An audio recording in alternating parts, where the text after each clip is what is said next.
കോഴിക്കോട് മുക്കത്ത് ജീവനക്കാരിയെ പീഡിപ്പിക്കാൻ ശ്രമിച്ച സംഭവത്തിൽ ഹോട്ടൽ ഉടമയെ അറസ്റ്റ് ചെയ്തു. മാമ്പറ്റയിലെ സങ്കേതം ഹോട്ടൽ ഉടമ ദേവദാസിനെയാണ് അറസ്റ്റ് ചെയ്തത്. തുടർന്ന് പോലീസ് തെളിവെടുപ്പ് നടത്തി.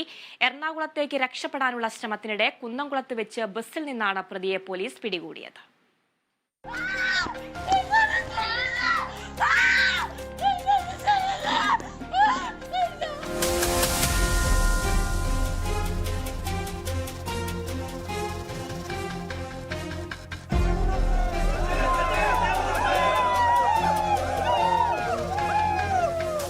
പീഡിപ്പിക്കാൻ ശ്രമിച്ചവർക്ക് മുൻപിൽ ചെറുത്തുനിന്ന യുവതിയുടെ നിലവിളി കേരളത്തിന്റെ മനസാക്ഷി പൊള്ളിച്ചിരുന്നു.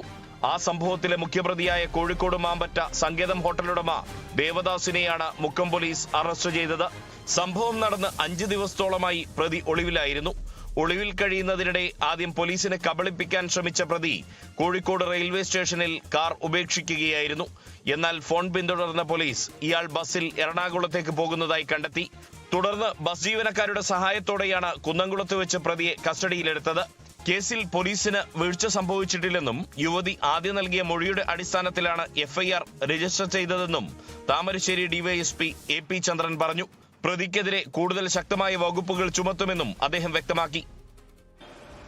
എല്ലാ സോഴ്സിൽ കൂടിയും ഇയാൾ കാർ റെയിൽവേ സ്റ്റേഷനിൽ വെച്ചിട്ടാണ് പോയത്. അപ്പം നമ്മളെ അത് ട്രെയിനിൽ പോയി തെറ്റിദ്ധരിപ്പിക്കാൻ വേണ്ടിയാകാം. ആ ബസ്സിനകത്ത് പിന്നെ ബസ്സിൽ പോയി എന്നുള്ള ഇൻഫർമേഷൻ ഞങ്ങൾക്ക് കിട്ടി. അങ്ങനെ നമ്മൾ ബസ്സിലെ ടിക്കറ്റും മറ്റു കാര്യങ്ങളും വെരിഫൈ ചെയ്തു. ഇയാളെ പോയ കണ്ടുപിടിച്ചു. അങ്ങനെ ഓൺ ദ വേയിൽ ഞങ്ങൾ ആ സ്ഥല കണ്ടക്ടറെ കൊണ്ട് ഐഡന്റിഫൈ ചെയ്യിപ്പിച്ചിട്ട് ഇയാളെ അറസ്റ്റ് ചെയ്തു. സ്ത്രീയുടെ മൊഴി അനുസരിച്ചാണ് FIR ഇട്ടത്. ആ എഫേർട്സിന്റെ ഭാഗമായിട്ട് തന്നെയാണ് അറസ്റ്റ്. ഇനി മറ്റു 2 പ്രതികളെയും കൂടി നമുക്കാനുണ്ട്. അതോടനെ അറസ്റ്റ് ചെയ്യും. ബാൽക്കണിയിൽ നിന്ന് വീണെന്നല്ല, ചാടിയതാണ്.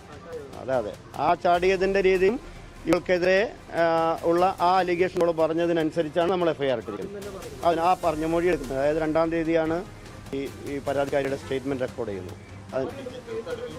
ഇനി മറ്റു കാര്യങ്ങൾ നമ്മൾ കൂടുതൽ വെരിഫൈ ഞങ്ങൾ CCTV ഒക്കെ അനലൈസ് ചെയ്തതിൽ ഇയാൾ അവിടെ പോയതായിട്ട് മനസ്സിലാവുന്നുണ്ട്. അത് ആ കുട്ടയം മൊബൈൽ അങ്ങനെയുള്ള എല്ലാ സാധനങ്ങളും നമ്മൾ ഈ കേസിലേക്ക് എവിഡൻസിലേക്ക് എടുക്കും. അതായത് അഡീഷണൽ ആയിട്ടുള്ള സ്റ്റേറ്റ്മെന്റ് രേഖപ്പെടുത്തും. അതിനനുസരിച്ച് നമുക്ക് ഏതൊക്കെ രീതിയിലാണോ അത് വരുന്ന വകുപ്പുകൾ വരുന്നത് അതിനനുസരിച്ച് ഞങ്ങൾ ആഡ് ചെയ്തു.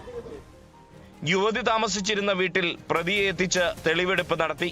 അതിനിടെ സങ്കേതം ഹോട്ടലിന് മുൻപിൽ പ്രതിഷേധിക്കുകയായിരുന്ന BJP പ്രവർത്തകർ പ്രതിക്ക് നേരെ പ്രതിഷേധവുമായി എത്തി. തെളിവെടുപ്പ് കഴിഞ്ഞ് പോലീസ് മടങ്ങുമ്പോൾ പ്രതിക്ക് നേരെ കൂവി വിളിച്ചു.